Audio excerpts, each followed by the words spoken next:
Hello दोस्तों, नमस्कार। ओमी technical channel के माध्यम से जितने भी EPS 95 पेंशनर्स हैं, आप सबका स्वागत है। दोस्तों, आज मैं बात करने वाला हूं कि EPS 95 पेंशनरों की पेंशन में वृद्धि को लेकर क्या आगे का अपडेट है, क्या ताज़ा रिपोर्ट है और EPS 95 पेंशनरों की पेंशन में वृद्धि कब तक होगा। तो सबसे पहले मैं आपको यहाँ पे यह बताना चाहता हूँ कि कल के ही खबरों में मैं आप लोगों को अवगत करा दिया था कि माननीय सुप्रीम कोर्ट की तरफ से EPS 95 पेंशनरों के पक्ष में फैसला बहुत ही जल्द आने वाला है। थोड़ा सा इंतज़ार है, 1 महीने का इंतज़ार कर लेते हैं। फरवरी तक इंतज़ार करना है। मार्च में 4 मार्च को सुप्रीम कोर्ट की तरफ से फैसला आएगा। दूसरा नंबर पे बात है कि श्रम मंत्री और वित्त मंत्री जी का क्या कहना है। तीसरा नंबर पे है कि जो अभी 5 राज्यों में चुनाव हो रहा है उसका क्या प्रभाव पड़ेगा, जो EPS 95 पेंशनर्स हैं उनके ऊपर क्या इस चुनाव को मद्देनज़र रखते हुए, चुनाव को ध्यान में रखते हुए क्या EPS 95 पेंशनरों के पक्ष में फैसला हो सकता है कि नहीं हो पाएगा। और आगे मैं बात करूं तो NSE के टीम के द्वारा महत्वपूर्ण क्या काम किया जा रहा है, जैसे EPS 95 पेंशनर्स की पेंशन में वृद्धि हो जाए। और भी बहुत सारी बातें हैं जो EPS 95 पेंशनर्स के लिए मैं बातें कर सकता हूं और बहुत सारी बातें हैं जो आप लोगों के साथ में साझा कर सकता हूं। हालांकि टॉपिक यही जो महत्वपूर्ण है, यही टॉपिक है, इसी टॉपिक में मैं विचार करूंगा। और EPS 95 पेंशनरों की जो 9,000 रुपये प्लस साथ में मेडिकल सुविधा है, तो मेडिकल सुविधा कहाँ पे अटक रहा है, क्यों दिक्कत हो रही है, मेडिकल सुविधा क्यों नहीं बढ़ पा रहा है आप लोगों का, उसके ऊपर भी मैं बातें करूँगा। तो देखिए, सबसे महत्वपूर्ण जो बात है वो है EPFO के बारे में मैं चर्चा करूंगा, लेकिन बाद में मैं पूरा EPFO के बारे में चर्चा करूंगा आप लोगों से। सबसे पहले मैं यहाँ पे बात करूं माननीय प्रधानमंत्री नरेंद्र मोदी जी की तरफ से। देखिए, अभी हाल ही में कुछ दिन हो गए डाक के माध्यम से, तो साथ ही साथ में NSE की तरफ से एक बहुत ही बड़ा जो तो लेटर भी लिख के माननीय प्रधानमंत्री जी को भेजा गया और उस लेटर के माध्यम से माननीय प्रधानमंत्री जी को अवगत कराया गया कि EPS 95 पेंशनरों की पेंशन क्यों नहीं रुकी और कब कब कौन कौन सी प्रॉब्लम्स आई और उन्हें क्या क्या समस्याएं हो रही हैं। जो वीडियो मैं आज ही बनाया हूं उस पे जो माननीय प्रधानमंत्री जी का पूरा एक लेटर को दिखाया हूं, उसको अगर ये वीडियो आप लोगों ने नहीं देखा है तो उस वीडियो को आप लोग जाके एक बार जरूर देख लें, ये हमारा रिक्वेस्ट है। अब मैं चलिए बात करता हूं। ये हो गया, माननीय प्रधानमंत्री जी को इस बात का खबर लग चुका है। हालांकि मैं ये बात भी बता दूं आपको कि NSE के जो कमांडर माननीय अशोक रावत जी हैं वो 2 बार माननीय प्रधानमंत्री जी से मुलाकात कर चुके हैं और दोनों बार जो है तो उन्हें आश्वासन मिला है। और साथ ही साथ माननीय प्रधानमंत्री जी ने मंत्री महोदय से फोन भी किया था, बात भी किया कि भाई जो EPS 95 पेंशनर्स हैं उनकी पेंशन में वृद्धि के मामला को क्या है उससे फटाफट जल्दी से करके खत्म करो। लेकिन इसके बावजूद भी अभी तक सिर्फ और सिर्फ आश्वासन मिला है, काम नहीं हुआ है। तो वहाँ पे EPFO ये बोला कि भाई कोरोना के समय में सबसे ज़्यादा पैसा निकाला जा रहा है कोविड के नाम पे, तो कोविड के नाम पे सबसे ज़्यादा पैसा निकाला जा रहा है, तो मैं पैसा देने में मतलब कि मैं पैसा तो उन लोगों को दूंगा ही जो एडवांस निकाल रहे हैं, एडवांस क्लेम कर रहे हैं। आप लोगों का जो पेंशन वाला पैसा है, पेंशन वाले पैसे में इंक्रीज बाद में करूंगा, बाद में बढ़ाऊंगा, तो जब बढ़ाऊंगा तब मैं दूंगा।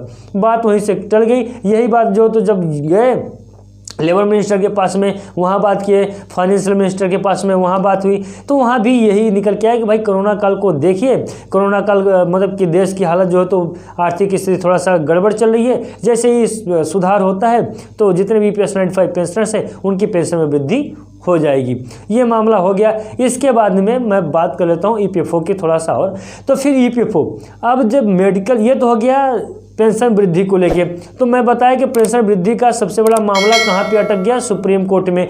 और ये माननीय सुप्रीम कोर्ट की तरफ से भी बोला जा चुका है कि भाई EPS 95 पेंशनरों का हक है पेंशन, उन्हें पेंशन की रकम मिलनी चाहिए। अब ये बात जो तो माननीय प्रधानमंत्री जी, कई सांसदगण हो गया, श्रम मंत्री जी की तरफ से भी, सबकी तरफ से हरी झंडी मिल चुकी थी, लेकिन इसके बावजूद भी अभी तक पेंशन में वृद्धि नहीं हुई। तो भाई EPFO से जब पूछा गया तो EPFO ने अपना एक पत्र जो है तो जारी किया था जब सुप्रीम कोर्ट की तरफ से फैसला आया था कि जो तो EPS 95 पेंशनों का जो हक है उन्हें उस हक के हिसाब से पेंशन बढ़ाई जाए। तब एक एडवाइजरी जारी किया था, लेटर जारी किया था भाई कि जो तो अभी इनका पेंशन में मैं वृद्धि नहीं कर सकता हूं। अब ये तो फिर इसके बाद में उस पत्र को दे दिया गया था कि भाई कोई भी प्रावधान नहीं है ऐसा कोई भी प्रावधान नहीं है जिससे जो EPS 95 पेंशनर्स हैं उनकी पेंशन में वृद्धि हो, ये कहना है EPFO का। तो EPFO तो सीधा सीधा ये बात बोल रहा है कि ऐसा कोई प्रावधान है ही नहीं, ऐसा कोई भी प्रावधान नहीं है जिससे EPS 95 पेंशनरों की पेंशन में वृद्धि हो सके। तो भाई वो प्रावधान क्या है, वो प्रावधान नहीं है। तो ये सबसे, और जो चिकित्सा सुविधा की मैं बात कर लूँ तो चिकित्सा सुविधा में भी यही है कि चिकित्सा सुविधा में भी वृद्धि न होने के कारण चिकित्सा सुविधा का भी लाभ जो तो EPS 95 पेंशनर्स नहीं ले पा रहे हैं, क्योंकि EPFO के ही द्वारा रोका गया है। आज माननीय प्रधानमंत्री नरेंद्र मोदी जी का पत्र आप लोगों ने देखा होगा, वहाँ पे मैंने आप लोगों को बताया है कि चिकित्सा सुविधा के क्षेत्र में भी, चिकित्सा क्षेत्र में भी जब बात की जाती है EPFO से, तो EPFO बोलता है कि चिकित्सा सुविधा के जो क्षेत्र है वो जो है तो इसमें है ही नहीं, ऐड ही नहीं है, इसलिए मैं ये सुविधा भी नहीं दूंगा। जितने भी EPS 95 पेंशनर्स हैं उन्हें चिकित्सा सुविधा से वंचित रखा जा रहा है, उन्हें चिकित्सा सुविधा नहीं मिल पा रही है, क्योंकि EPFO बोलता है कि भाई हमारे पास ऐसा कोई भी प्रावधान नहीं है जिससे पेंशनर्स को चिकित्सा सुविधा के श्रेणीगत उनके अंदर में रखा जाए। अब बताइए EPS 95 पेंशनर जाएं तो जाएं कहाँ? दोस्तों ये बहुत ही महत्वपूर्ण, बहुत ही बड़ा अपडेट था, मुझे लगा कि आप लोगों के साथ में शेयर कर देता हूं। दोस्तों ना तो वीडियो को आप लोग देख रहे हैं, ना तो वीडियो को आप लोग शेयर कर रहे हैं, ना तो लाइक कर रहे हैं, और साथ ही साथ ना तो चैनल को सब्सक्राइब कर रहे हैं। जरूर मेरी वीडियो आप लोगों को समझ में नहीं आ रही होगी, क्योंकि मैं खुल के बता देता हूँ ना जो कुछ भी बातें होती थी। मैं भी दूसरे की तरह भाई परसों से आपकी पेंशन बढ़ जाएगी, नर्सों से आपकी पेंशन बढ़ जाएगी, 18 तारीख को फला मंत्री मिनिस्टर बोले हैं कि आपकी पेंशन बढ़ जाएगी, इतने तारीख को ये मंत्री मिनिस्टर बोले हैं आपकी पेंशन बढ़ जाएगी, ऐसा मैं भी बताऊँगा। तो आप लोग चैनल को सब्सक्राइब करके रखेंगे, अरे भैया ये तो बहुत अच्छा न्यूज़ देता है, ये तो बहुत अच्छी खबर दे रहा है, तब आप लोग जो तो चैनल को सब्सक्राइब करेंगे। लेकिन हमारे YouTube चैनल पे सही 100% सही जानकारी दी जाती है, इसलिए आप लोग चैनल को सब्सक्राइब नहीं करते हैं। भाई इसके चैनल पर तो कुछ इंटरटेनमेंट रहता ही नहीं है, कुछ अच्छा खबरें देते नहीं। ये मनहूस आदमी जब भी होता है तो मनहूस ही खबर सुनाता है।